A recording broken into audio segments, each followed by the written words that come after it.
And we're back here once again with another episode of the MSK show, and this is going to be episode 323. So I hope you guys had a great day, and I hope you guys have a great rest of your week that is ahead of you. And in this episode of the MSK show, I am going to be having a conversation with Yang Yan Zhao, and this is going to be his first appearance on this show because he made 2 appearances on my previous podcast, which was the Iron Man podcast that I did pretty much exclusively on Rumble, Twitter, and Twitch. But then I realized something to myself midway through doing that show when I got around episode like 600 was that streaming on Rumble is essentially worthless and it doesn't mean anything in the grand scheme of things. You know, like people always say, oh yeah, just do it for fun and all this other grand Neos bullshit. You know, it's like in the anime, it's like friendship is what matters and stuff like that. It's like, yeah, to a certain extent, that does kind of matter, but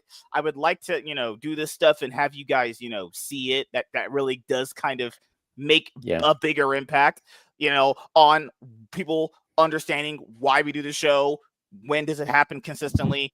And, people kept telling me, just market yourself better and share. And I was like, guys, I could do all that stuff for Rumble. None of that's going to matter. It just doesn't matter. I'm just telling you guys right now, literally doing any of that bullshit is like understandable to a certain extent. But when you do something so much and there is nothing that comes of it, then maybe your methods are all garbage, or maybe the platform you're on is just utterly dog shit. Now, they just did recently announce that, they're going to be having their new AI company that invested into them, help them with search engines and discoverability on their platform. And that's why I said until they literally talk about making a better platform with discoverability and a search engine, I'm not going to stream there anymore.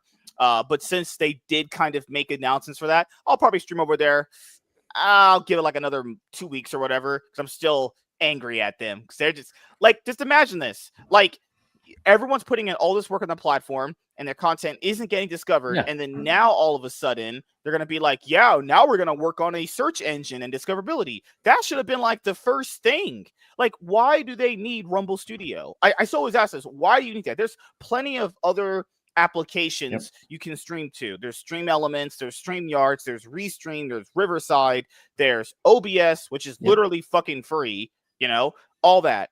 Like, if you want to have Rumble Studio in the future, when you're all set, when the actual house is built, because they're like trying to plant some grass and grow some grass in a house that's not built, where you have like a toilet and a door, like the episode of the Krusty Krab where Patrick and where SpongeBob and Squidward like destroyed the Krusty Krab. Then Mr. Krabs walked in. There's just nothing there. And he just sat down and the whole building's gone. Literally, that's what Rumble is. That episode of SpongeBob. It's like, yeah, you need to, because everyone's just wasting their time making content for a platform with no discoverability. So then I guess you're hoping that when people do come to the platform, they do discover that content, but it's going to be buried and buried and buried under all the content people have done. So how are they going to discover all this content when it's buried under the hundreds and hundreds of videos you already did, Yeah. I mean, the problem with Rumble is like the same problem you have with any crowdfunding platform outside of Kickstarter is you have to bring your own audience over to Rumble. And like for a few people that works, like they got all those conservative commentators who got banned from YouTube back in the day. Okay, that makes sense from them. I know one guy, he does like a radio show. He does like videos where I see that guy. Yeah. Yeah. Of course his show would get banned on YouTube because they get them with copyright stuff, and you could do that on Rumble. But otherwise, it's nothing. Man, I've been on Rumble for, I don't know, 2-3 years now. I think I got like 30 people following me at most, and I made like 44 cents off of video views. So like, I don't even know what that's good for. Yeah, so my channel, when I looked at it, because people had said, oh, well, it's just because your content's bad and no one's watching it. Literally not true. I actually, in my dashboard, they now have a dashboard. You remember when they didn't even have a dashboard? You had no way of telling what content works without any analytical structure, right? They just implemented an analytical structure to their platform not too long ago, and it's still, I understand it's not on the level of YouTube, because YouTube has obviously gets a bunch of sponsorship deals and they're invested by Google. That I understand. But the analytical point on their platform that needs to be improved is what content works and what doesn't work. but that won't matter on Rumble because that's the harsh reality is nothing will work. They're going to have an analytical program on their platform where it's going to be like, hey, this content works and this what doesn't work. Or like on YouTube has it, like this is what the content that people actually watch from you. This is content that people least watch from you. They don't have that in their platform because nobody knows what they like to watch there because it's just known for political content and some gaming. That's it. Like gaming, which has like less than 700 people watching sometimes. Like that is horrible. That's awful. Yeah, I mean the problem with Rumble too is they're really falling in the YouTube trap because YouTube, were they smarter, they wouldn't get all this licensed content from CNN and all these news sources or show clips from Everybody Loves Raymond or Big Bang Theory or whatever. They should be totally promoting people who only do stuff on their platform. Right? It should be ground up. You should have a way to see new content with people with new channels, and B, you should be able to find the people who you like.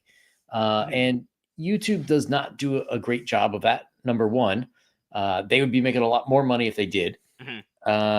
But they wanted to cozy up to the people who are already popular. Then, Rumble, they fumble that too. All you have to do is promote the little guy. And if people can say like, oh, I like Rumble because I find all these new cool creators, then, you're going to start kicking YouTube's ass in a lot of ways. But, it's like they don't know or they don't care. And I can't tell which it is. I think they want to give this image that they do care, but they just really don't, because literally if it's a person on Rumble who sucks off Chris, like I'm talking gets on his knees and literally just like puts Chris's cock so far down to his throat, you can see his like his eyes roll back and he's to his esophagus. If you're sucking him off like that, he'll respond to you because he's good at the people that have sucked him off. There's one person, I think his name is Silver Fox, who doesn't really do that, kind of, sort of, depends on, he kind of just goes wherever the wind blows with his takes sometimes, but he'll criticize Rumble and he'll get some replies, and it's like, why are you only replying to people who just like suck you off? Like you're not like, it's just already a bad precedent. You're only replying to people who essentially just blow you, but the other people that have been criticizing, rightfully so, and a lot of this isn't even harsh. A lot of this isn't even disrespectful. I've seen people give paragraphed comments that isn't disrespectful, very, very critiquing, but it's also very respectful. So it's not so it doesn't come off as awful, right? Just ignored because they're just not in the in group. That's how it works for a lot of these platforms and like a lot of people. If you're not in the in group, then it doesn't matter. So unless it's someone that, or, they might be giving off an image that it's just an in-group where they all really don't like each other either. And they're just pretending, and that works a lot on the internet too. People actually know this stuff because they've just are new to this kind of thing sometimes where like that image that people are giving off just might be completely fake, but you would never know because it feels so genuine, So It's been a long time, man. We haven't talked in a while. You basically left me like my dad. I've been around. We've been around. See, that my dad can't say that either. He was never around. Good Lord. God, I got the milk. Yeah. See, I'm always a fan of Skittles and Marlboro cigarettes. Well, I give the cigarettes away to people because I don't smoke. But the Skittles are always make your wine like tighten up. Like literally, they put crack in those fucking little things. Just one of them is those things are terrible for you. And people ask me, why do I have a bunch of snacks and chips at work? It's because if I didn't eat that stuff, then I would yell at you people. I can't function without snacks. Snacks mellow me out, But as you guys know, we're making sure to drink more water these days. Apparently, the impact of my energy has been impacted by less drinking of water. We're not staying hydrated enough, so we're going to drink more water, actually. We're going to be not thirsty for women, because that's gay, obviously. But we're going to be no more at any point thirsty. We're going to be staying hydrated. Good Lord. So, the last time I was on your show, we were talking about the MCU and the direction the company is heading. Okay, so my thing with where the MCU is at is that my thing is their narrative has now changed, right? Originally, it was predicated off these movies, this narrative, and we're doing this.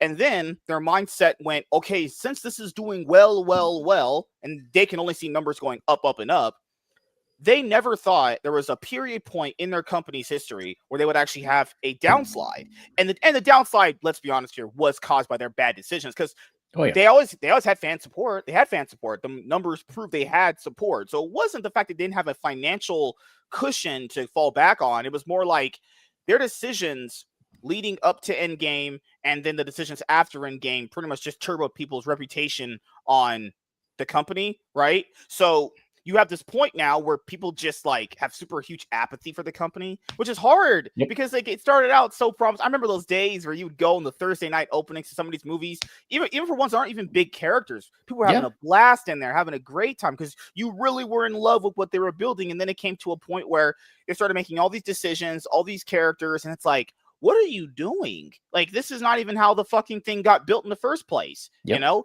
I think the biggest problem is what I saw: TV shows. But back in the day when these were announced, you were thinking like, okay, more MCU, the better, right? You can kind of maybe function. Sorry, you can have a show functioning for a character that you probably wouldn't give a movie to, or you can use them for the purpose of leading into a movie. The actual idea behind the shows is fine. The actual concept and reality behind them is good. The problem with it is that, well, they're all written like crap. See, it was never predicated on the ideas. It was the actual content we've gotten is just bad. You remember 2021? We had WandaVision. Then a week after that ended, we had Falcon and Winter Soldier. So like not even like a break. And then we had What If? No, sorry, it was Loki. With like 2 weeks later, What If came out like 2 weeks later. It was supposed to be Miss Marvel. Miss Marvel got pushed back to the next year. Then we got Hawkeye. Imagine all those projects. And keep in mind, it wasn't just these shows. You had what's it? Black Widow, Shang-Chi, Eternals, and Spider-Man. And one of those ended up becoming good, which was just Spider-Man. That was it. The only one that even like people even enjoyed. Like, who remembers Black Widow, actually? That, like, the first 20 minutes of that were fantastic, and then it just like fell off a cliff. It totally should have been like the Bourne Identity, but with Black Widow, you know. But no, we can't have nice things. It's got to be, you know, they were trying to introduce her little sister Elena, but like, you know, that's one of those things where you're like, you know, you just have to stop. Just stop. Just let her go, retire, or say she's doing stuff in the background. It's fine. She's just not going to happen. Even in Thunderbolts, she wasn't great. Like, she is the thing is, she is super attractive. I get it. It's Florence Pugh. She's pretty hot. But that's the thing is, I think people are realizing this now with girls. Outside of attractiveness, them personalities stink. Like, most women you meet in your life are terrible personality wise. Like, there's nothing that and keep in mind, it's kind of about even replacing the guy characters. It's like, but you replace them with people are fine with someone getting replaced if it's something worthy of getting replaced with. Like this whole passing of the torch thing people talk about, that can work if what you're replacing with is as good or if not better than what you had before. If you're replacing something with garbage and not something good, then it's like, well, this is not good. Then the mindset is like, well, this idea sucks, actually. And half the characters they introduced are not interesting, even though a lot of them are women and some men in there too. They're not interesting. They're just not interesting at all. Like, I don't care about any of these people. Like when they introduced fucking what's that, Photon in WandaVision. It's like, don't care. Just don't give a shit that she exists at all. And then it went to Shang-Chi, where they have their Wang Ching Chung, you know, land that they got over going there. Like, what's that non-funny Asian bitch from Crazy Rich Asians? Oh my god. Aquafina. Aquafina. Horrible. Words awful. Then they were like, well, his sister, she like defected from the family and then became just like their dad. She was a mafia leader too. But nothing really expanded upon her. Nothing really to show like how she got to this point. Why? Like, I understand why she did it, but it was just not. It's like no substance there. It's just like, oh, well, she just did this because it was her part of the family. All right. Any real reason why she's doing it? Like, then like Shang-Chi himself is like, you're like, right? It's like it feel like we went from like pretty good to like whatever the fuck this is, you know? Well, I mean, part of the problem is there's clearly no plan, at least with the original set of movies. There was, we're going to release a bunch of movies and we're going to have them all come together in the Avengers, right? Like that was all the plan. And then after that, then they said, okay, now we have the Avengers. Now we'll do the Thanos thing. Okay, that made sense. But since they finished with that arc, like, what's the plan? Like, I'm okay with phase 4 you're kind of like stumbling around a little bit because you're learning about this new face, but then there was nothing. They had the Kangs until they had to fire that guy, and then Dude. Oh, how remember do you get earlier around? this year, it was King Dynasty was supposed to come out, remember? Yeah, And I was yeah. thinking, like, wait a minute. Oh, yeah. I think someone had a tweet on Twitter that went like, hey, guys, I just got out of seeing Kang Dynasty. How'd you guys enjoy it? I was like, wait a minute. Forgot they actually announced this and it never came. Yeah, because so like the thing with Kang was the fact that the way they built up Thanos through like his aura, he was like aura farming these days. He was Yep. straight up aura farming by the way they built him up in these movies. He was this like really powerful character that was kind of ominous. You didn't know much about him, but everyone's kind of scared of him. And like the way they had the movies directed that would always lead to Thanos, like in that scene at the end of Age of Ultron, where he's like, fine, I'll do it myself. You're like, oh shit, he's just gonna come out and just start wrecking shit. And then Infinity War, he comes out, he's obviously one of the strongest villains they've ever, if not ever, faced. And you got that impact of all that buildup of who he was supposed to be. And then with Kang, it's like, okay, well, he's introduced him at the end of Loki season 1. Well, that show fucking sucked. And you're just like, oh, okay, well, this is just for shock value. The only reason why they put him in that is people remember the whole Mephisto bullshit with WandaVision, where everyone thought Mephisto was going to be in WandaVision. I think that's the only reason why he was in Loki, was because people felt like they were tricked for Loki. For people felt like they were tricked in WandaVision for thinking Mephisto was going to be there. So they're like, you know what? Fuck it. We'll just put a big villain in the end of this Disney Plus MCU TV show. But the problem with doing that is, well, that's not going to have as much viewers as the movies will. And, well, looking at them now, they're probably about even, which fucking sucks at this point, So they introduce Kang, and then he tells this story, which is like, I guess you can believe it or not. I don't really trust when villains tell me shit because, well, that's the purpose of a villain, is to mislead you anyway. But he tells this bullshit story. They treat the Infinity Stones like paperweights. They're like, they don't even matter. And then he's gone, and then he appears in Ant-Man 3, and he gets beaten by Scott. Yeah, Scott. Yeah. And it's like, if he's getting beaten by Ant-Man, why should I be scared of this guy?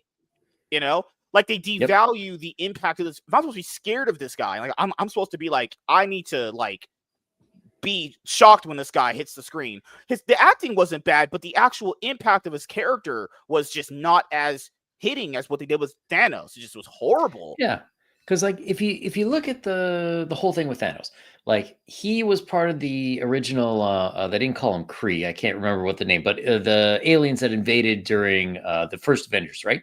He was the one that allowed that to happen. So the Avengers, they got together, they barely beat these guys, right? So okay, they didn't beat Thanos exactly, but they messed up like a small part of his plan. Like that's what Ant-Man should have done. Like, Kang should have had like some grand plan, and Ant-Man just put like a small kink in that plan, but didn't actually defeat him. It's like, oh, we got away just in time. We shut that door behind us, and then moved on. But it's a bigger problem with, I don't know what happened with the writers between like phase 1 and phase whatever we're in now, but do you think it was Kevin Feige getting carried? Because if you look at those first few phases, I mean, phase 2 had some. I'm not saying every phase was perfect. Like there was like really horrible sinkers in the first 3, but it felt like the common ground of what they were building to made sense. And even in the worst ones of those phases, they still had this level of fun to them. Like I think Iron Man 3 is not good, but you still enjoy RDJ's performance, right? Yeah. Thor 2 is pretty bad, but Chris Hemsworth, Thor, and Loki, still pretty fun to watch on screen. Even with those bad ones, there's still some fun element to them. These bad ones are like Eternals. Oh wow, that is but that's supposed to be fun, because that's terrible. Was that supposed to be fun? The worst thing about that is I thought we had all agreed that we would just never talk about that again, but they brought back that giant hand in stupid America 4. Yeah. Oh, and Captain America 4. Like even characters that were good. Falcon was a fantastic character until they tried to turn him into Captain America. Like they totally screwed him over, like with that whole thing, because they're just yeah, exactly. Just bald white men talking about movies. Oh my god, man. Jeez, dude.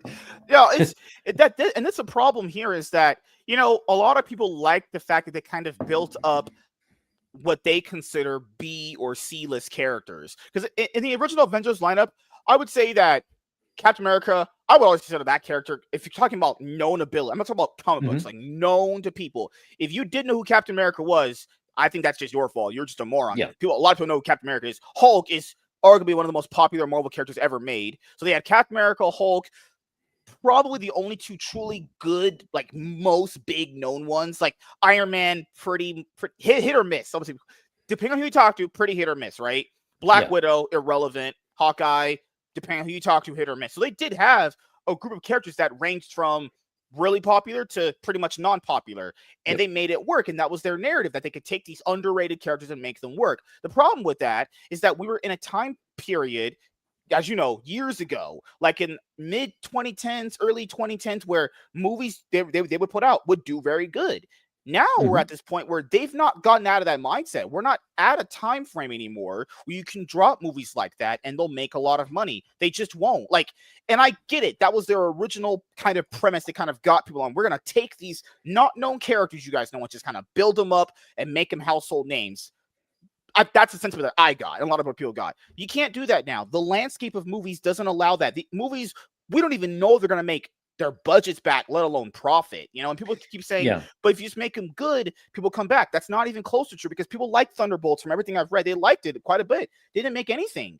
Like, even if you make something that people like, that's not mean they guarantee they're going to show up. It has nothing to do. Like Fantastic Four, I like that movie. I thought it was pretty solid overall. It has some boring parts here and there, but I thought it was pretty solid. People like that movie did like, I guess, better than the other two, but profitability didn't happen. You know? Yeah. Well, I mean, part of the problem is they're spending too much money per movie. Like, you know, I like RDJ, but like he can't be worth that much. You know what I mean? In 2025, probably not. 90 million. What was like $100 million for 2 movies or something like that, and he has like a private jet and a bunch of other shit. Like, good lord, all right, I guess that's crazy. It reminds me of totally off topic, but there's this Nick Cage movie called Jiu-Jitsu. And it had a budget of like $5,100,000, and $5 million of that budget went to Nick Cage, and it is like the worst movie of all time. Like you would think they just happened to get some things right, and they had the guy who played Crossbones from Captain America. Oh, Frank Grillo, awesome actor, Frank Grillo's in it. Tony Jaa's in it. Juju Chan, who was she's their MMA or Taekwondo champ out of Hong Kong, was in it. Like they had all these really good people plus Nick Cage, and they still managed to make it suck. Like that's a lot of like watching the MCU now. Like you know, I loved the Daredevil series on Netflix. And when they made the one on Disney Plus, I don't know who is writing these shows, but someone was like, you know what? We should send the Kingpin and his wife into couples therapy because people are really going to love that. Like, what in what world? I don't know if you know who Kingpin is. This is a character who will straight up grab you by the throat. And he's so strong, he could, as a human, he could actually straight up kill you from picking you up at whatever weight you are and crushing your throat. There's also another person who, I don't know, is the biggest crime lord in New York. I don't know if I want to sit next to that guy on a couch and give him therapy. It's pretty known. He knows what he's doing. He's not insane. He knows what he's doing. He's just a fucking piece of shit. You know? That's my problem too, is they were like redeeming these characters. Kingpin is just a bad person. There's no redeeming him. It's not even like the Joker where he's just insane and something bad happened to him and he's just fucking crazy. No, Kingpin is not. I would call him really insane. He knows what he's doing. He's just a piece of shit.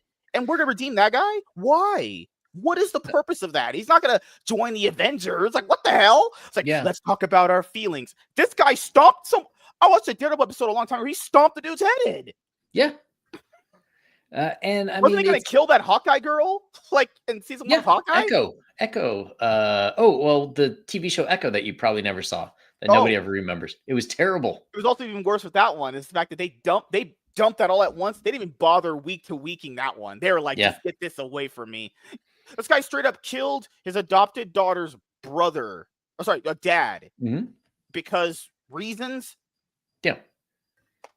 Fucking hell, man. Stupid shit. Like, That's the problem with some of these movies now is just redemption arcs. I don't think redemption arcs can happen for some of these characters, especially not him. Fuck that. Yeah, a lot of these people, like, if they actually read comics, I would say the problem is they had read the old comics with Magneto, right? Where Mhm. his whole thing was he was in a concentration camp in World War II, Yeah. and all of his family got killed. So now that he sees things happening with mutants, he's all paranoid and he's like, nope, not gonna let that happen again. Uh, but he's still wrong because he straight up murders people. Like for some reason, when we get to these characters, like you could be bad, but as long as you do like one little thing good, it's like those You know old. what's crazy is they're becoming Mhm. Hitler. Yeah, People when they talk about Hitler, they go, "He's a horrible person," but he did pull Germany at the Great yeah. Depression. It's like, yeah, Well, I guess, sure, but I guess the worst person can do a good thing, but that still makes them an awful person. Like, but their argument is basically like that one. It's like, yeah, but now Magneto's right. If you look, some people I think on Twitter all the time, are like, growing up is admitting Magneto's right. It's like, all right, well, fuck. I now realize that people are gonna end up becoming like Magneto more and more, where they just yeah, don't see any redemption in people. They just think that getting rid of them is just the best idea. Just no more yeah, talking, yeah. just murder, just get rid of them. It's like what? What? It's also a fucking character who killed. Then in one storyline, he killed one of his own kids. I forgot which one it Um, was. Like I think Probably he, Wanda. like I think he. I remember I think one House of story. M he killed Wanda. I forget one of the stories where he straight up took the electricity away out of an entire city. Like what? People don't know about how bad that would be. Like taking the electricity out of a hospital. Yeah, Yeah, that would be you know how pretty many bad. people and There's how some many people on like I people? don't know life support. Yeah, and like people are in their homes on oxygen that has to be plugged in and all sorts of things. Truly terrible person, and it's. I think at this point, I don't know what they can really do to get the numbers up to where they are based off of fuck where they used to be at, because I don't think the box office is ever going to be what it used to be, because the Yep. aspect of streaming has really kicked in for a lot of people, and they're just gonna if they don't feel like the purchase is worth it enough for their money, they're just gonna wait. They're just gonna wait Yeah, for it. and I mean, part of it was COVID, because, Yeah. I think a lot of people went to the movies before that out of habit. But then when COVID came and shut everything down, a lot of people just said, well, I'm good with this. I'll just wait for that streaming. Plus, Right. Yeah. it's a lot cheaper. Nobody's throwing popcorn at you. Yeah, you don't have to go to a movie and see and hear everyone laughing at every joke. I remember there was times I would go to the movie theater, dudes are sitting here laughing at stuff that wasn't even intended to be funny. A character said, "Hey, there's a chicken." Dude's just bawling, is just going to town on himself, just laughing. I was like, dude, what the fuck? I don't think that's performative. I don't know what.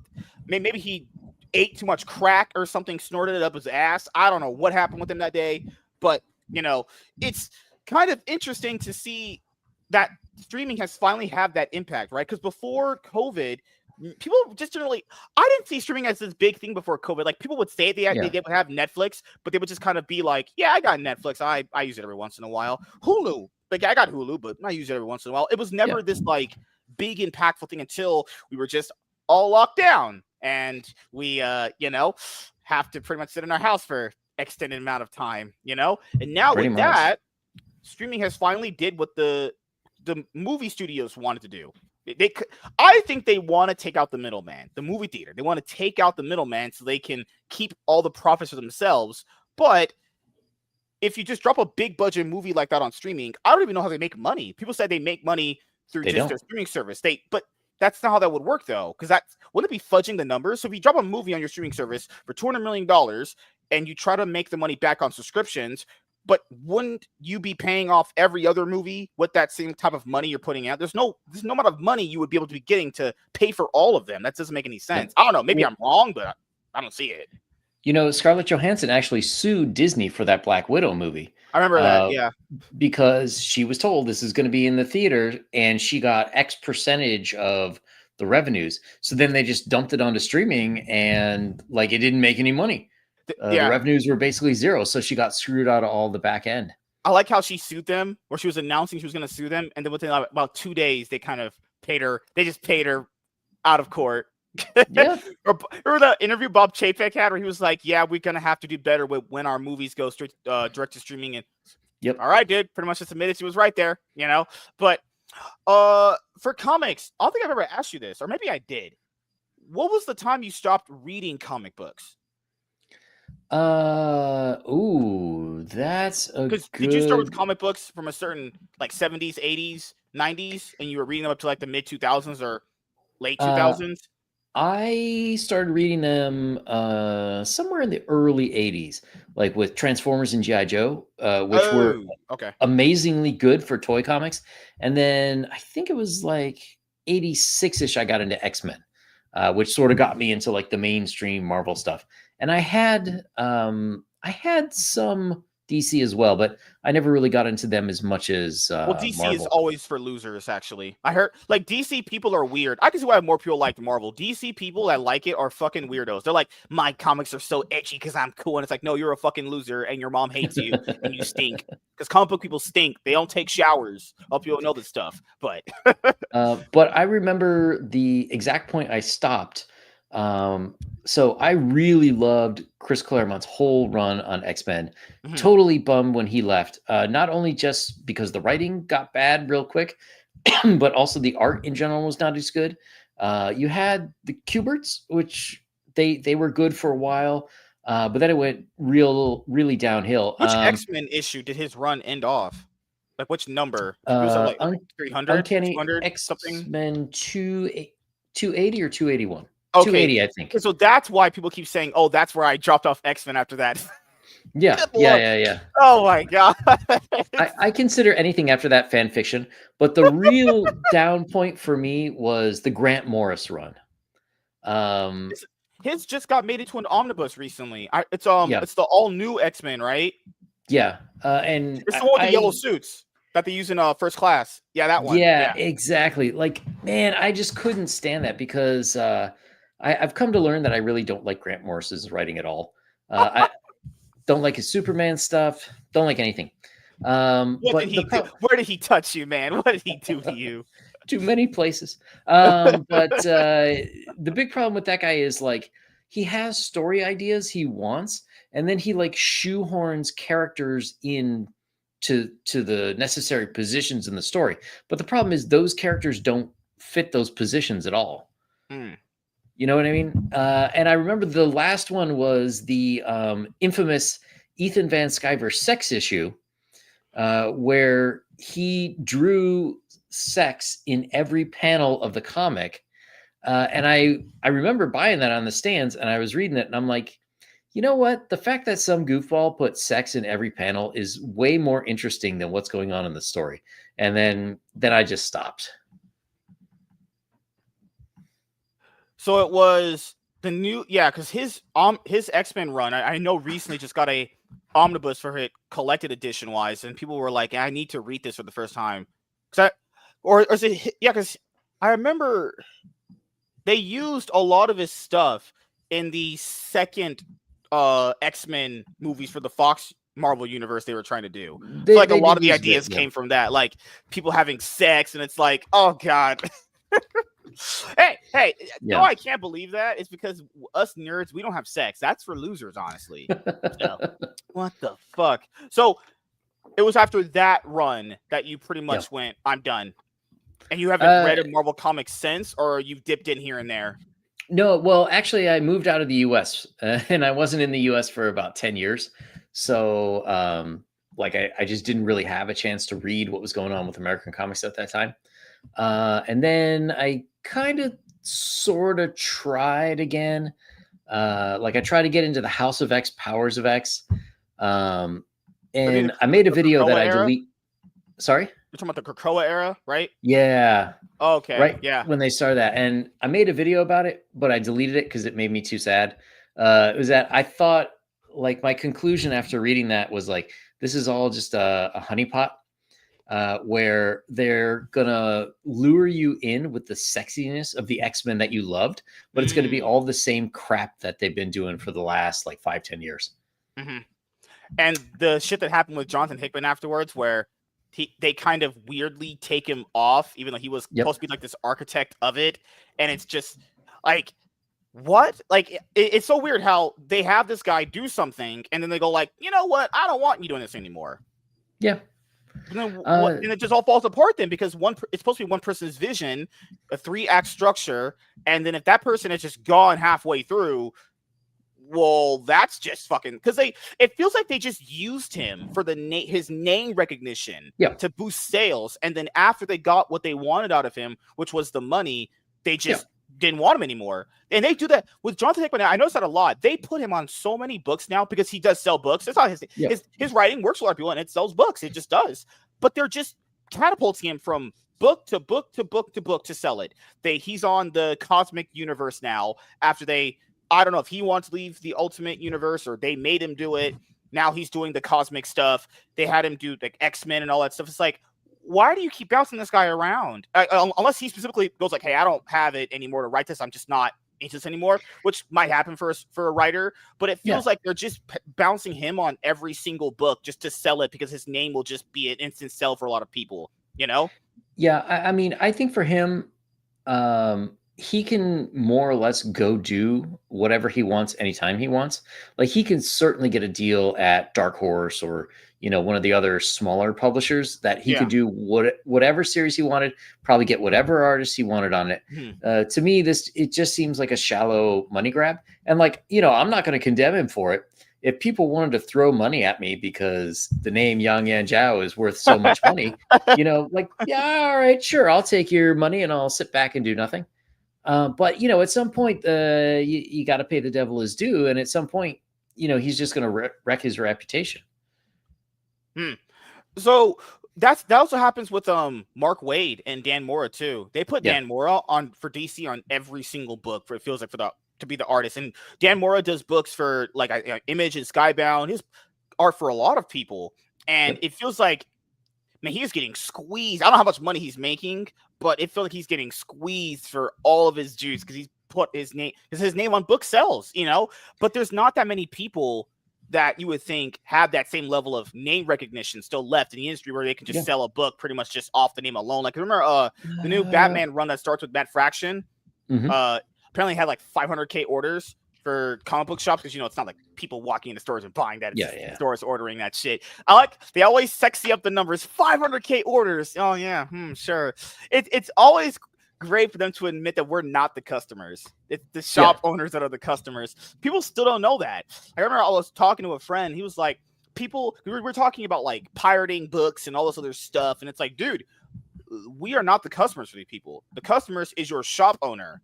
That's the customer, because people would rather pirate the books than buy them, because you saw what happened with the Green Arrow book recently where it got canceled, and Scott Snyder basically said, hey, this got canceled because it had low sales, and a lot of people had said it was written very well. That doesn't matter if it doesn't make any money.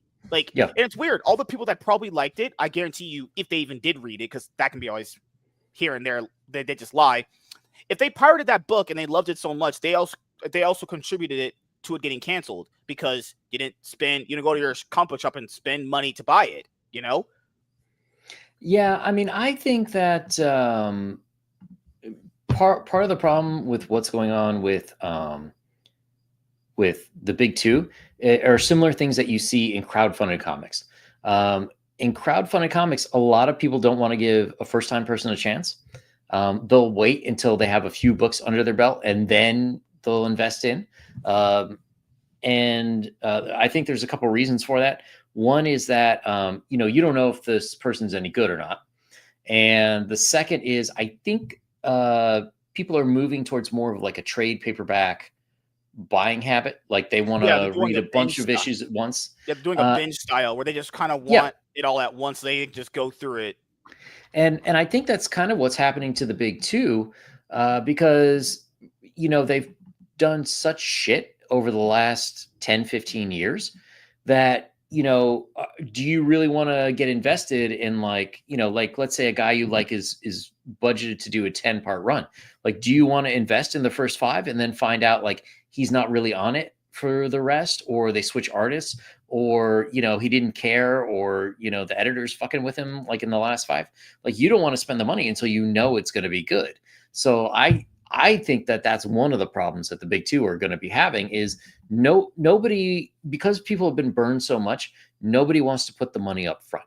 They want to wait until they know they're getting a good product. Unless it's and it only applies to like most of the characters outside of like insert big ones. Like if it's if it's any Batman adjacent book, Superman adjacent book, Spider-Man, X-Men, that's pretty much, yeah, those are always the guaranteed ones that usually have sales. And then, you know, there's a few others here and there. It just feels like people just don't want to feel like they get burned investing into a series, because you wait for the book to come out every month, and then that one issue that you probably didn't like, that might sour you on finishing the rest of the run. Yeah. That might sour you on finishing like the series out throughout its entirety, you know.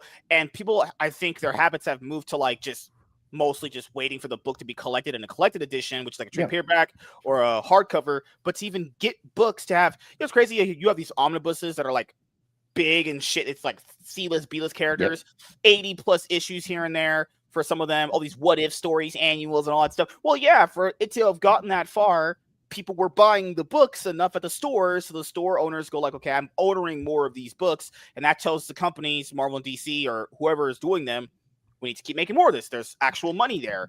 But now we're at this point where people don't want to invest unless they have a guaranteed good story to it, and they just wait until it has like a deluxe edition, oversized hardcover, or a collected edition. But people need to realize you get that if the book is still selling. That's the only reason why you would get that, you know? Yeah.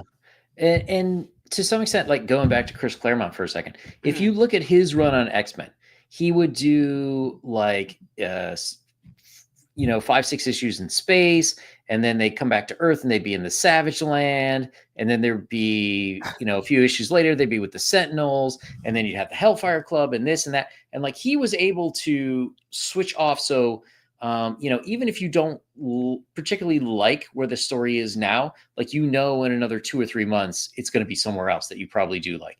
And none of these companies seem to be able to pivot, because if you look at them, like every time they try to pivot, they have to relaunch the series. Like, okay, now we're doing X-Men Blue and Gold.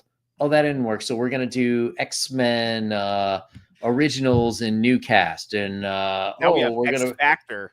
We're going to bring back X Factor, which why would anybody bring back X Factor? We're going to bring back new mutants. They'll always have like Deadpool, Wolverine team up, or Wolverine team up with insert character here, or it's basically Wolverine's. Oh, I think their problem is also they keep thinking that a lot of the characters in the group can be their own bestseller.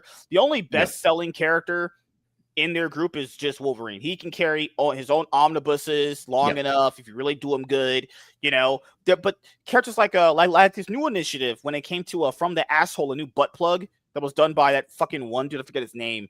Oh my goodness. Tom Brevoort. What a moron. That guy's an actual idiot. This idiot is running your X-Men line. NYX canceled 10 issues. Phoenix, Jean Grey, Phoenix book, 15 issues, I think, right? Magic, 15 issues. There was a Deadpool. There was a Web Weapon X story that got like 10 issues or whatever. It's just like none of these books can sell past 10 issues because that's all the juice they got. This is only 2 arc structure here. There's so many books now. 10 issues, that's why I feel applaud DC. They're still getting books to like the 30s and like the 40s. Marvel is literally getting books to like 10 and 12. That is bad. But then the problem with DC is it's not that they're just canceling the books and then maybe they'll bring back the character later or in some other form. They just restart the whole universe.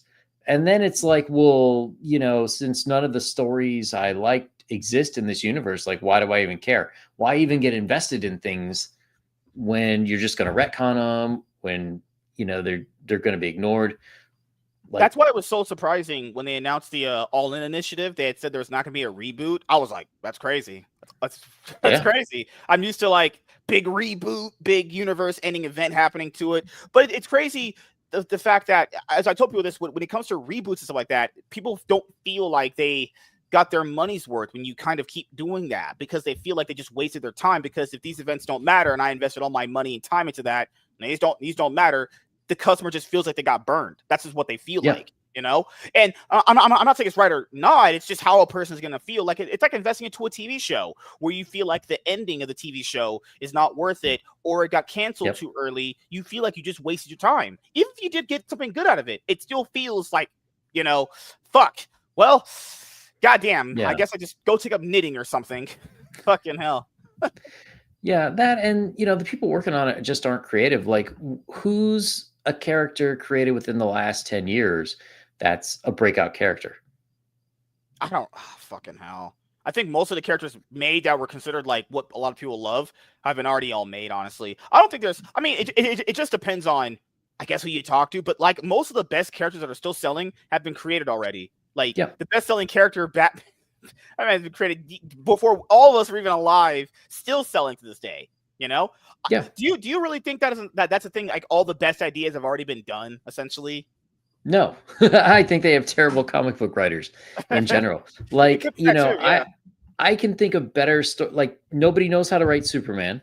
The movie this summer was good. I liked it, but even there, like you can see that they clearly misunderstand the character in some ways. Especially strength-wise. I feel like the movie really lacked strength. Like, he wasn't strong. It's so weird because he's known for part of Superman is he's known for how strong he can be. I feel like he was just really weak for no real reason other than he was just not strong. And it's like, well, that kind of sucks. If you have you ever read the original like first 2-3 years of Superman books from 1938? No, but I do have them in the DC's Finest book. I do have them. You read them because if you do, he was a lot less powerful than he is now. Like there's even one part in like issue 2 or 3 where somebody's shooting at him with a high explosive shell, like in a cannon, and he's like, "Oh, that could hurt even me." That's like, "Oh, nice, he's got limits." But they were taking a lot from that time and sort of like 1960s Superman. Mm-hmm. So I kind of like that he's not all powerful. I like that he's powerful, but not all powerful. Like he still has to worry about things, but they made him like too simple. Like he's telling everyone his secret identity. Why would he do that? The one thing that drives me nuts about any modern Superman is that he tells people he's an alien. Why would you do that? They can't tell by looking. Why would you say that? Well, you would also think like, hey, if I have teammates and I'm flying around at exponential speeds that no one can do, one would assume I'm not human. Like it's like when you have conversations with people and then like especially women will have this the worst where you'll be like, I'm not saying you, not all women are like not all women are retards, and then that one woman will say, will raise her hand and be like, I'm not a retard. No shit. It's like most common people can assess what a situation is. But then there was always gonna be that one lady. It's like, I'm not a retard. It's like, no shit. I literally, you don't even specify. I'm not talking about you. I didn't mean you. And it's like, I think having, and it's also with like Batman too. Like I think with Batman, a lot of people played those Arkham games, which were great. I liked all of them. Oh, more some if I ranked them a little bit more than others, but I think video games and movies can do a real impact on a character's perception because most people just comic books have always had like a niche capped audience already to it. So I think the biggest impacts of these characters were made through movies, and a lot of people have just gotten their perception about these characters through movies. Like, some have got it good, some have got it great. Like I think Batman Mask the Phantasm, the Batman animated series, does a great job of awesome. Right? I think Batman Under Red Hood shows a great Batman there, balancing out, the identity of having a Robin and how to protect him and what can happen if I allow this person to be a part of my group. I do feel like there are good interpretations of the characters out there, but but there's like when people go like, well, Batman beats up criminals. Well, that's a good thing, right? Like, if this guy raped someone and Batman beat him up, sounds great. Sounds good in my book. That's kind of why he's doing what he's doing. He wants to stop people from hurting people. But people be like, well, he beat him up too bad. It's like, guys, this person's a rapist. Who gives a fuck? Yeah. Who literally cares? Like, the answer is not bad enough. Yeah. If let's say he stomped that person and his kneecap blew out. That's good Lord. That he should have did more, in my opinion, honestly. Because people today on Twitter, people are like, oh, but in the Batman Arkham games, he left people like bodied and bruised.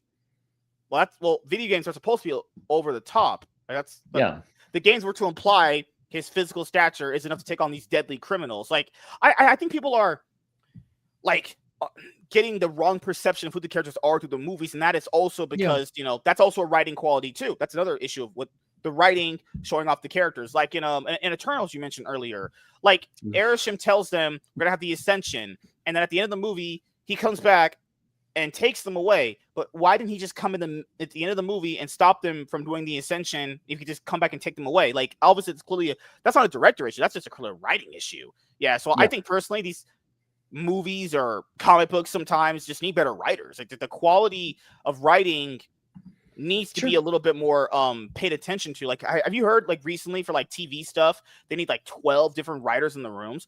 12 writers in a room. Like, how in the world can a cohesive story arc flow when you have 12 people? And I get it, these rooms have always had a lot of people, but that pretty much opens up the door to be like, okay, now I understand why stuff has gotten bad as it is. There's too many people. There's legit too many people. And I imagine a lot of those people are just frauds. There's no way all 12 of these writers are good or they're all the same quality. There's no way. There has to be one guy there that is just like sitting going like, good.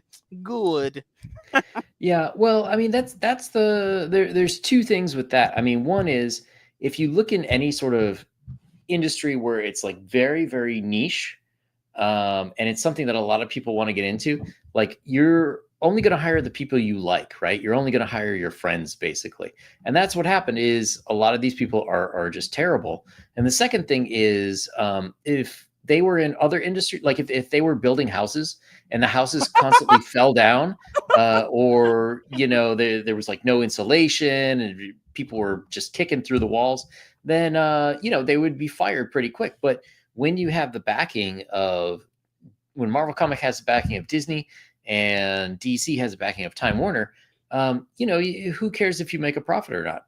Yeah, they're not. You know what I think? Because I just made that point there. Disney, since they back Marvel, I don't even know. I mean, they probably do, but I don't know if like the people that are supposed to be constantly checking on if they're making enough money through their division. Because Kevin Feige runs it. He has it like he's the big guy, and then and he's also ran by another person. Like I don't even know if they're getting checked in because there's I don't know if Marvel Comics' profit numbers, they don't post that stuff, but like given the quality that's happened in a lot of these books recently, it's like, is anyone who's checking this? Like, is there no one from Disney's higher ups that are going like, hey, what are the numbers you guys are bringing in? And if you're not doing this amount, you're done. Like, I remember, like, I guess back in the day, I was reading some like Reddit pages and forums and stuff like that.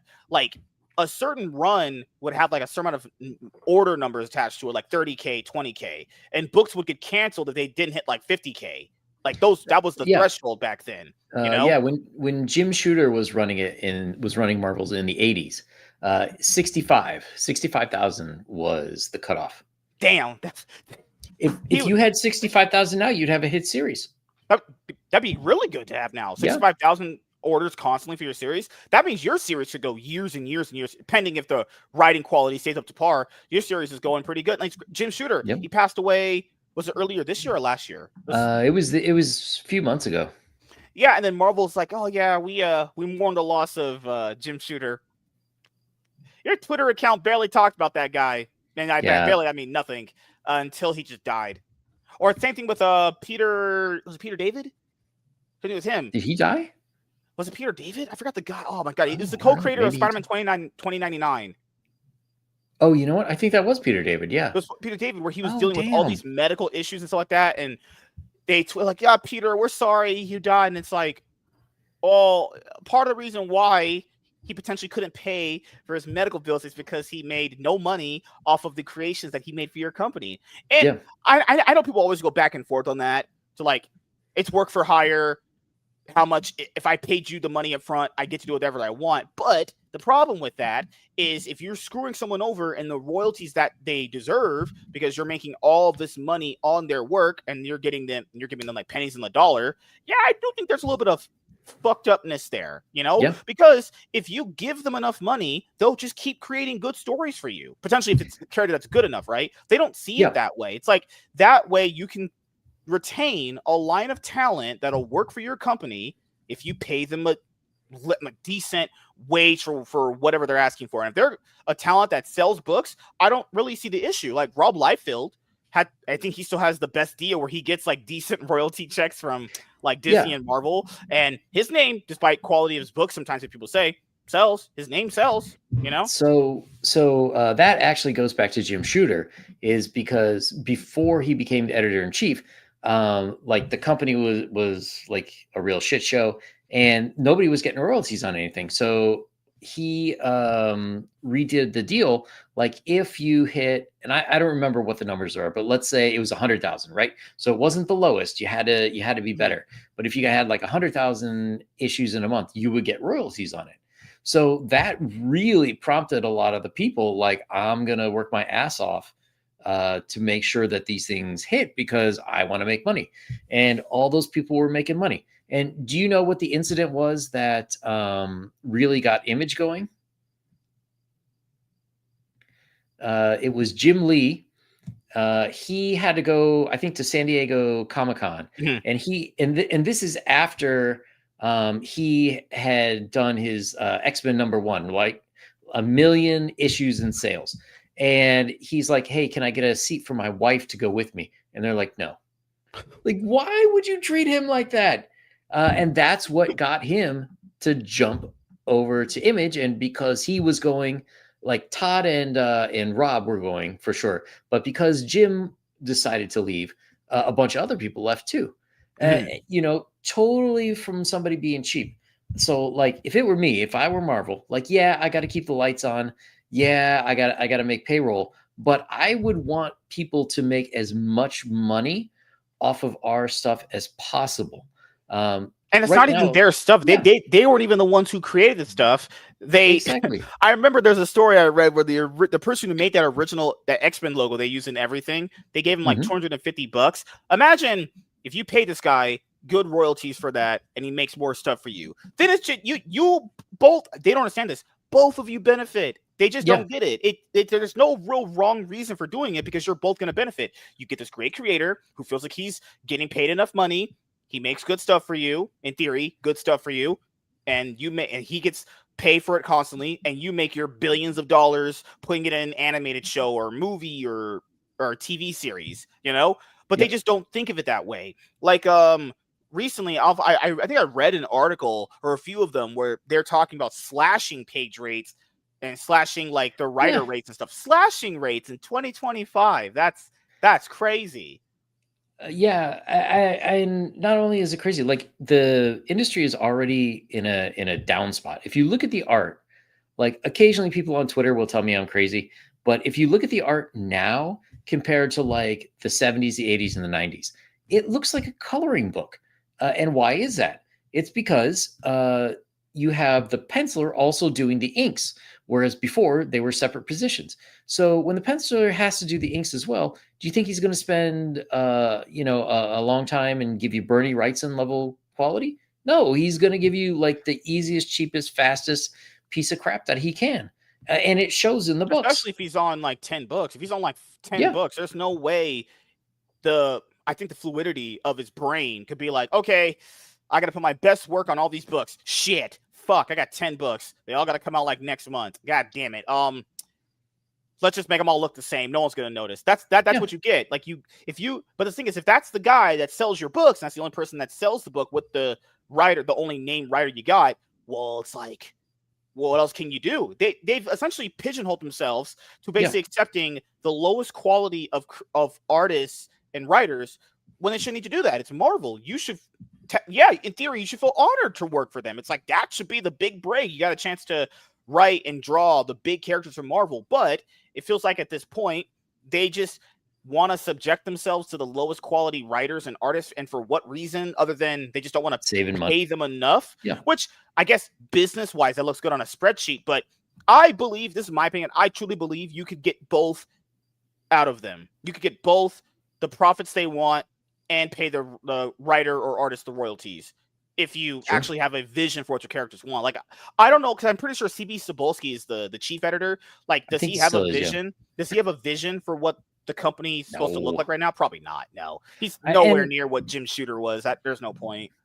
And I'm not even sure that CC Cebulski is even in a position where he can enforce business decisions. He's a I think straight he's a white guy. He can't. Oh, can you imagine a white guy now in Marvel enforcing that shit? A white guy. He made me feel unsafe. He told me I had to do quality work. Yeah, I know. Yeah, like I just don't know if he has the authority from Disney corporate or Kevin Feige or whoever's over him, like to be able to make changes because the editorial staff is clearly the problem. Editors are the ones who are supposed to be guarding over the stories, both the words and the art, right?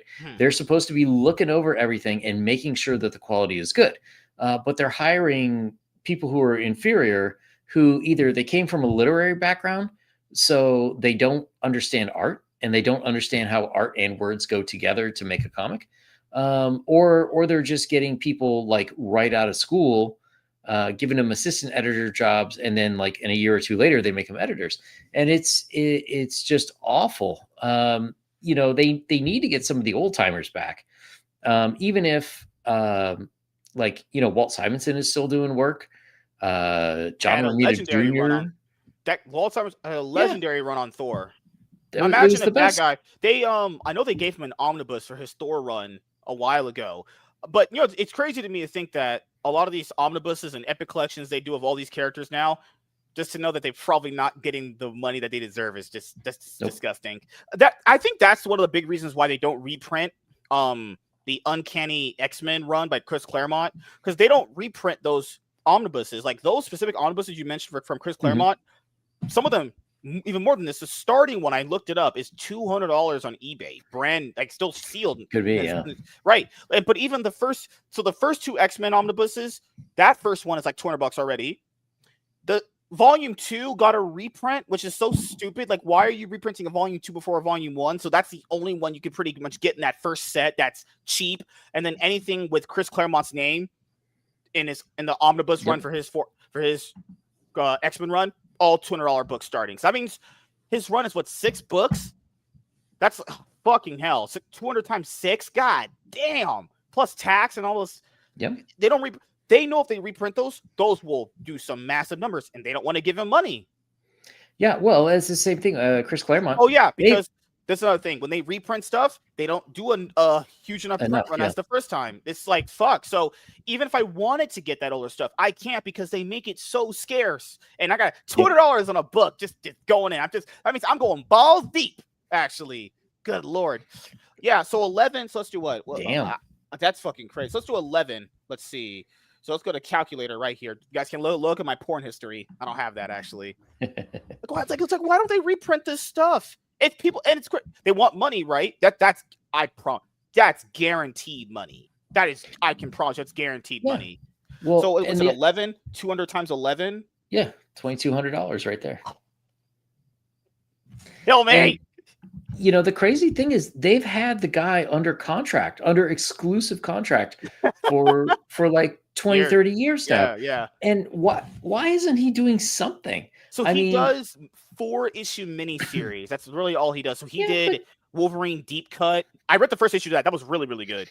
And he did Kitty Pryde and Wolverine. So all he does is glorified 4-issue miniseries. Reason for that is they don't want to have him do long form stuff because they don't want to pay him. That's all it is. Even though they are paying him. Well, they would mutually both benefit from having him do a book. It's just so stupid that they don't, actually. It's something political because he's been under contract with them. Like, they're paying him to do nothing, basically. They need to have him, like, give him some weird character that nobody cares about. Give him, like, Deathlock or, bring back Venom or just something, like, way out there. And then, like, build up some heat on this. Have him do Pyro. Yeah, make Pyro he's big, but for X-Men, but it's like, hey, have him do like dual series, something like they want people's names to sell the books, but they only relegate them to 4-issue miniseries. I don't know what their company wants because even when certain books sold well, they still cancel them. I literally don't know what's going on with their company. They're actually just either they're just morons and we're all just 5-heading it. We're just too smart for our own good. Or maybe we just don't see the grandiose plan of 10-issue runs for comic book series. There's something political going on and not even just like, SJW, that kind of politics stuff. Like there's something political where they have these characters that they want to be the face of Marvel. Captain Marvel, Riri Williams, the Miss Marvel, like, and they're just not, and nobody likes them. And they don't seem to know what to do with them. And anytime you get another series that really seems to be coming up, they cancel the series, or if Captain America is being good, like, okay, we'll replace him with the Falcon, or Hawkeye is getting good, okay, we'll replace it with Kate Hudson. Like, why? Stop! Don't do that. Or oh goodness gracious, like I remember, did you hear about Batman Hush 2, where they had Jim Lee and Sinclair and Jeff Loeb come back, and Jim Lee just I don't know what this guy does. It feels like he's that friend that one day he's like, hey man, I want to be an astronaut. 2 days later, now I want to be a firefighter. Day later, I want to be a teacher. It feels like he just loses motivation halfway through. Yeah. Well, I mean, I don't know what to say about Jim. Part of his problem might be that he's too rich. Like, that's a problem we all need to have, honestly. Because if you look at if you ever have a chance, go back to the very late 80s and look at what Marvel Comics were doing then. You had very young people who were pushing the limits of what they could do, like their own skill, and they were trying to develop new stories and styles. And that's where you got like the X-Men when they hit 1 million issues. That's where you had Spider-Man with 5 different series, and it was supported by the number of sales.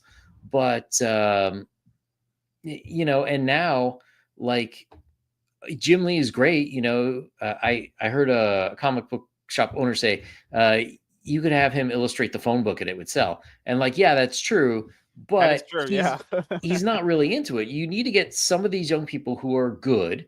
You need to have older talent mentoring them, like as editors or whatnot, like correcting their art and actually making them redo some things until they get really good, and then have them, build themselves up into superstars.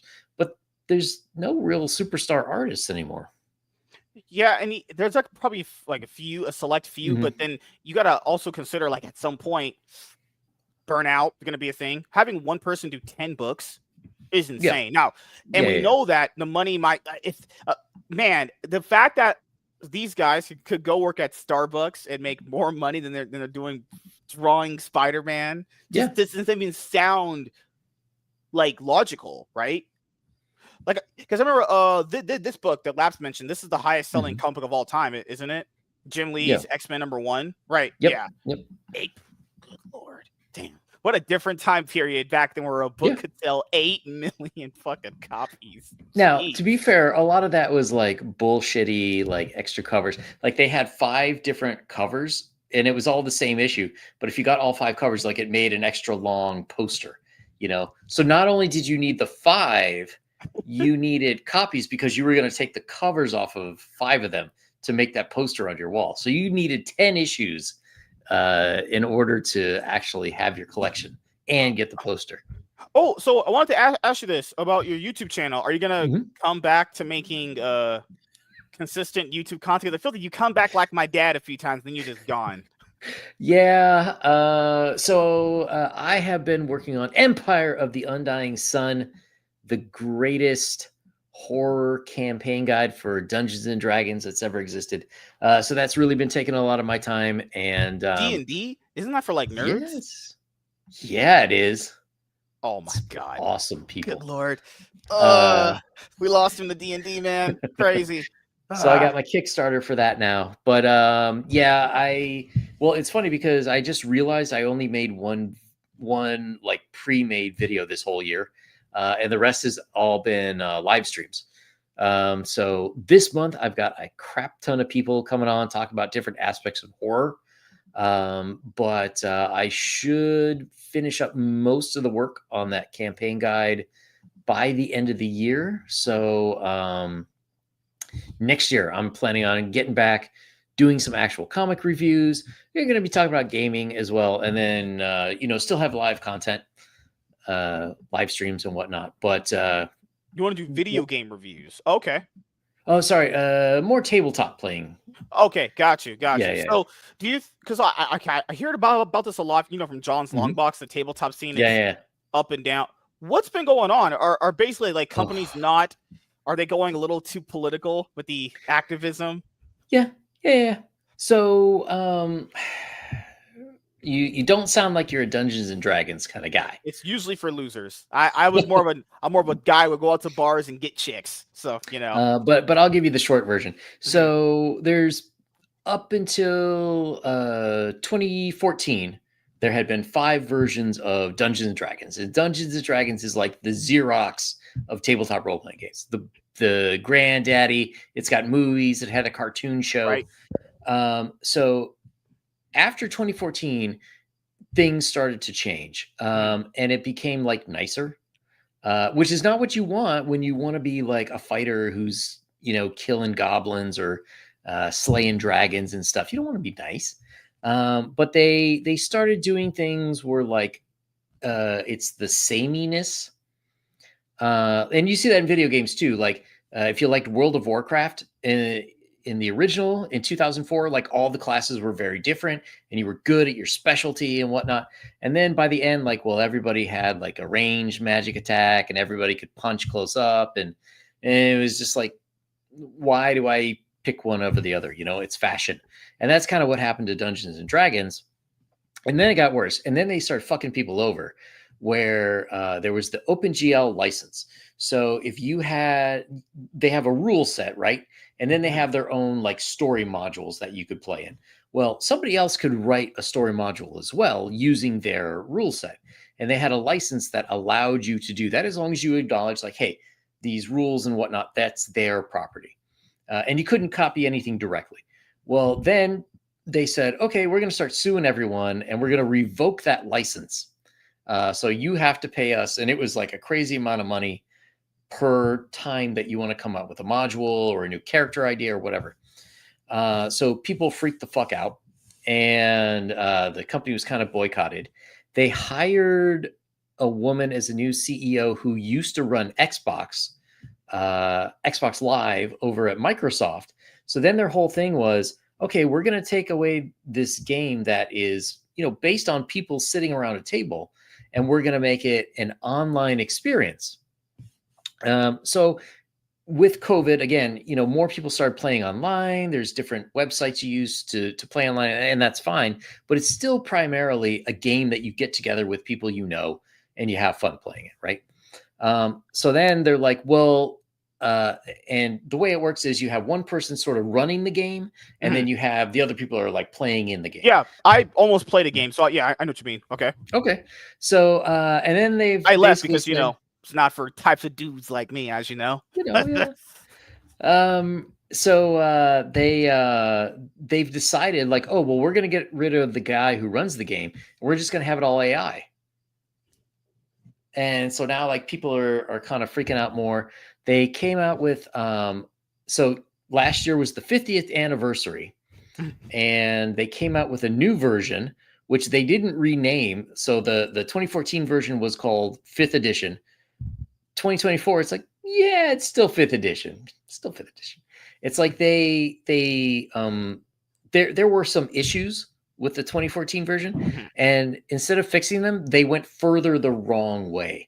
And then they had all this weird stuff. Like for years, people were saying, orcs are representative of black people. I didn't hear about that. Yeah, I heard about the orcs represent black people. It's like, all right, that's how you. Okay. But what's crazy is that's how they think of black people, as orcs. Yeah. Fucking crazy. No, but it's worse because in the new book that they made last year, they had orcs with like giant ass sombreros and ponchos, and like they were in the Southwest. It's like, what the fuck? Oh, okay. Now I understand why you were upset. People thought orcs were black people. It's because they're Mexicans. Right. Yeah. So you have that, and then like instead of like dwarves who like mine and they want to fight in the in the dark caves, they had like 2 dwarves baking muffins for everyone, and like they had tattoos, but they were tattoos of each other's beards. And it's just like, it's weird stuff. And the epitome of it was Now, technically, this wasn't the company that makes Dungeons and Dragons, Mm-hmm. but there was somebody who created a module for them and sold it on their site where you could role play as a barista. So, Gosh. if in your fantasy world you want to work at Starbucks, now you can do that. Oh God, I just don't. People don't even like working these jobs to go there for the regular life. I couldn't imagine someone's fantasy is like, I want to go and serve coffee as a barista.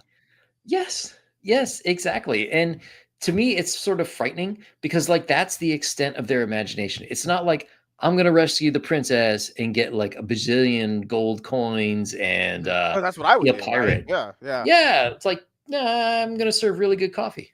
Like, what? Like that's not even like what people are weird, dude. Because when you play D&D, I know you do role playing. Like, oh goodness, I saw some people do it at a friend's house. I thought it was the gayest thing ever. Like, dude was making. I think this guy tried to sound like Maximilian Pegasus from Yu-Gi-Oh. Sounding gayer than a fucking dude at a Tuesday night in a gay bar. Holy shit, it was awful. And then I'm like, oh my god, recently Wizards of the Coast, they basically banned a guy from coming back, a champion guy, because he wore a MAGA hat. Yeah. You saw that? Like crazy things. And then when people ask like, why did you specifically get rid of him? They can't give you specifics because they know if they lie about it, they get sued. And it's like, we're banning people for wearing MAGA hats. Like, if you're going to sit down and play a card game, Magic, Yu-Gi-Oh, Pokemon, whatever, I don't care what you politically voted for. Fucking play the game, right? All that stuff aside, that has no impact on you playing the game, right? Like, we're getting, man, like, did you see that Bitmap Books thing today where a person didn't like someone, so they fed something to the company, and that company's going to donate all their royalties to a charity? It's like, what in the world is going on here? You know? Like, I hope we don't start going down that rabbit hole we went through back in like 2016, 2018 period where people are just getting canceled because they wore a political hat. Like, that's just stupid, honestly. Like, I just don't. What are they afraid of? Some dude wearing a hat? Like, what the fuck? Like, yeah, I don't know. I don't know what's going on. Part of the problem with these game companies is if you look at where they're all located, it's like Seattle or Portland for the vast majority of them. So it's like, so who are they going to hire? They're hiring people from around there, and does that mesh with like the Midwest or the South? Not so well. So, I don't know. Like if you have an independent game, now is the time to publish that game. It is freaking. It's the money's there. People are looking for alternatives. So it's yeah, I think the problem is people are hiring people that align with their political views, and it's like, well, that's how things. There's a certain word that they always call people. I'm just saying, we just had the Biden administration that got pretty much ragged on because they pretty much forced YouTube and Facebook to censor things that they didn't like, as well as Twitter. Damn, that sounds like that word people keep saying that the other people are.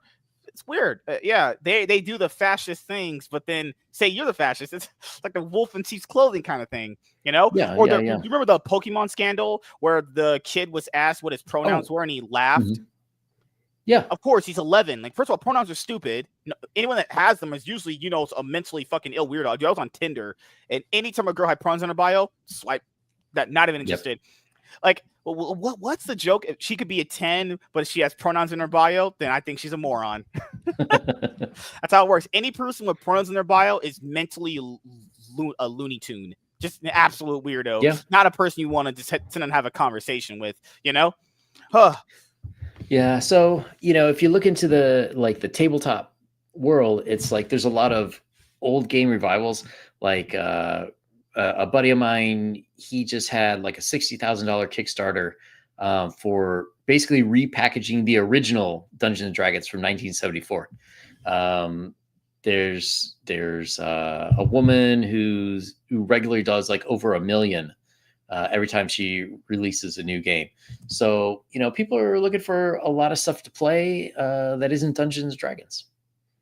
Yeah.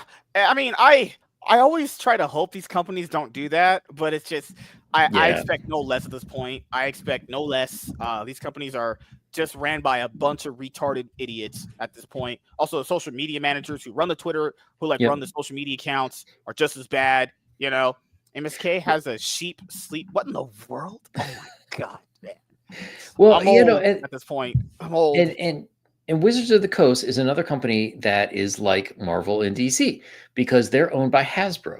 And Hasbro just doesn't give a shit. They were snookered in by people who said, "Oh, we'll just do all online versions." And why did they want to do all online versions? Because when you buy Dungeons and Dragons, usually it's only the person running the game who has to buy the books.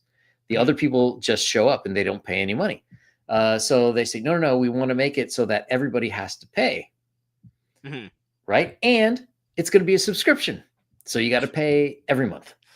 Oh God, And it's like they just can't let things go, and they don't really care about the politics or whatever, as long as they can claim that they're making money. Like they recently just fired a ton of people. There's virtually nobody working there right now that has really good game creation experience, and you can see in the newer stuff that they put out, a lot of it's AI, both in the writing and the art. Like even with Hasbro recently, they're doing the same thing with Power Rangers. They're doing another Mighty Morphin Power Rangers toy line that's called Reignition, where they said they're going to be going past Mighty Morphin because Power Rangers, that's the only thing that really sells. Power Rangers is the Mighty Morphin stuff that people are pretty much sick and tired of getting sold. But hey, they don't see it that way. They see dollar signs, and that's all that matters, Like Exactly. Hasbro, I don't know what, I mean, recently, no, for like, because you said toy lines. Like, we know they didn't make any money off those Star Wars toys from the Disney Star Wars trilogy. No way. No way. Those Rey toys that you saw years ago at your local Walmart are still there. They're not sold. They're collecting dust. You can't give those to people that don't want them, and no one wants to buy them. So I'm thinking, here's what I'm thinking. You give them to homeless kids or homeless people. Maybe they might have an enjoyment out of them. Yeah, why not? Well, I mean, you'd think that they would do something like that as a write-off. They say, "Oh, well, we're going to donate, $1 million worth of toys to orphanages or something." It's like, write that shit down. But no, they ended up like stores like Ollie's and sorry, I can't think of the secondhand stores out in California. Maybe something like a Savers or something. Yeah. Because on the last video you made was stop your players from romancing everything that moves. Yes, because the year before I made a video, something like 10 ways to play romance in tabletop role playing games, like 10 ways that don't suck, because nobody wants to role play making out with your friend. So that's why this year I did 10 ways to nip that shit in the bud and not let it start. Yeah, or we had that thing where everyone was bromancing dudes. Like, if you had a bromance with a guy, everyone wanted to just be gay, and it's like, what is wrong with you people? Why do people just see the lens of everything through sex? You're fucking weird. Well, that's something with younger people. I don't know what it is, but like if you look at any TV show, if there's like two dudes or two women who ostensibly should be friends, like right, like you can have a buddy who's like a ride or die kind of guy. You're gonna go help him out, help him move a body, get him out of a drug den or something. Like that should be good friendship. But for some reason, people writing shows these days, and it seems like younger audiences can't conceive of having a friend that's that close that you'd want to do that without sticking it in them. And I don't know what exactly went wrong in our society, but that seems to be the way it is. That and prom. Like every friggin' show you ever watch these days has to have prom or some version of prom. So, or homecoming. That's usually another one too. Yeah. All the guys are coming home. Oh God, I don't want to even have that image in my head. Oh my God, this is your Kickstarter, right? Empire of the Undying Sun. Yes. Okay, let me bring it up right here. Hopefully you hit your goal. Hopefully you do. Yeah, that's I hope so big too. Goal. 15,000. Can you on Kickstarter? I never asked you about this. Can you also lower the goal Or once you already said it, that's what it is? I don't know. That's a good question, actually. I should really look into that. I've never known people to do that, honestly. But we were, I think, about 55% there and 100 backers already, and we just opened last Thursday, I think. So in less than a week, we're over halfway there. Hopefully, we'll hit that 15,000 goal. If you scroll down, we've got some great art. We've got some people who you might recognize. That's Peter Gilmore, artist on Jack the Ripper, Vampire Hunter. We've got Rod Looper down there. He's done a lot of stuff. Fractured Mind, the Black Tiger Kung Fu series, and this guy Ang Ho Kung. He is just a Malaysian dude that I found, and before he decided to become a doctor, he did some art for me. He was like, "Nope, art industry doesn't pay enough. I'm just gonna go be a doctor." I get it. He was like 18 at the time, and I contracted him for like 10 images, and then I talked to him, and he'd be like, "Yeah, my dad really wants me to be a doctor, and this and that," and he just disappeared like after 5. Damn Asians! You be doctor. Oh my god! Fucking hell! The memes just don't make the memes make themselves. God damn it! Oh, okay.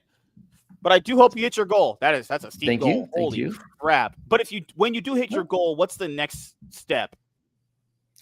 So this is actually, there's the 5th edition version. I actually launched a campaign for it last year, which succeeded. So this is a second chance for the 5th edition. I kind of screwed up. So there's this campaign guide, which is like 450 pages of story. And then there's adventure modules, which you can plug into it for like different adventures to make it like different every time you play it. So in the first one, I made a mistake where I had the adventure modules. You had to buy the physical version versus a PDF. And I didn't realize that was a big problem for people overseas. Because a lot of Europeans and Australians and whatnot, they're like, yeah, if we buy the printed version, by the time we pay for shipping and tax, it's like $150. And I was like, oh, okay, I didn't quite realize it was that bad. So this time, I've got the adventure modules separate for anyone who just bought the campaign guide for last time. And I got digital versions of everything. And we also have Advanced Dungeons and Dragons 1E, which was like the reigning version for like over 10 years. And there are a ton of people who still play it almost 50 years later, like just that version. So we've got it's same story, same modules, but for that, for the play mechanics, for the rule set of 1st edition. Hell yeah. And the last few things I'll ask you, man, is the first thing, which is, do you have anything planned coming up for the rest of 2025 going into 2026 that you would like to let the audience know about? That's, besides this. Yeah, I have a crap ton of guests all October. Tomorrow I've got Peter Samedi, publisher from Alterna Comics. We're going to be talking about folklore. I have Wednesday, I got Jay Ishiro Finney from 01 Publishing. Author and comic book writer and illustrator. We'll be talking about aliens and horror in alien whatnots. Next week, Monday, I got Fabrizio Aiello, the artist from Horace H. Hoover, which if you haven't seen that series, it's awesome. I think it's HoraceHoover.com. I'm more into 50 Shades of Grey, It's like dominating women. I can't believe that was an actual movie series. I went 3 movies. Holy fuck. I'm actually thinking about doing that too. I keep having this gnawing thing in my brain, or it's like a devil and an angel. I'm thinking about potentially like reading more books and doing reviews of the books. But man, reading comic books is easier because I can have to visualize in my head some bullshit. But like comic books to me, I think are just more easier to read, so I gravitate to them more. But reading not like actual books, like I don't know, man. Good lord, like 500 pages, 300 pages, like fucking hell. Reading in black, that doesn't go hand in hand. I'm a white person. God. mean, you could always do the Audible route. Oh God! So they read it to me. I'm gonna fall Yeah. asleep. I'm like, That's my problem. I can't do the Audible stuff because I like blank out. You know, like if I blank out when I'm reading a book, then I look down and it's like, oh, here's the page I'm on. If I blank out during listening to a story, it's like, well, did I stop paying attention 30 minutes ago? Was it an hour ago? Where did I leave off? So it's only the real stuff for me. Yeah, if it's not physical, I don't want it. And no smut books that have gay anal sex in it. I'm not into that. You know, my book is banned. Yeah, it's banned because you want two dudes blowing each other. Not my thing. You know, I'm more into women actually. You know, I don't know. You probably find that in libraries these days. God, in LA, probably. Good Lord, I've got a section for it. Even out here in the Midwest, I think you would see that these days, like front and center in the children's section. Oh God. Devil Mac and Angel Mac. What in the world? Yeah, with audibles, you have to keep focus. Although I love the full cast audibles. Amazing. So yeah, last thing I'll ask you, man, is do you have any shout outs you want to give to anyone in particular and anything else you want to say before you head out? Well, I want to thank you for having me on. It's been a lot of fun. Anytime. Let me see. Shout outs. Yes. For people who maybe don't want to play tabletop role-playing games, but maybe you want to listen to people being idiots, there is a game called Call of Cthulhu where you have Cthulhuian type monsters and all sorts of horror stuff. During the month of October, I play Friday evenings at 9. I am playing a Call of Cthulhu game on the Dungeon Delvers channel, which let me just see if I can find that. What exactly more into women, channel? Slightly less. No. I'm into women. That's how it works. There's no into men. We are not homosexuals. I mean, if you are, it's great, but not me. I like, blowing women's backs out. That's what I do. Nice. So if you're looking into other kind of horror stories, I just posted out at the Dungeon Delver. Check it out Friday evenings at 9 p.m. Oh gosh. Well, the segue to that joke was just, it could have made it, couldn't have mapped it out better. But yeah, just want to say thank you guys for checking out this episode of the MSK show. And I hope you guys have a great rest of your day and rest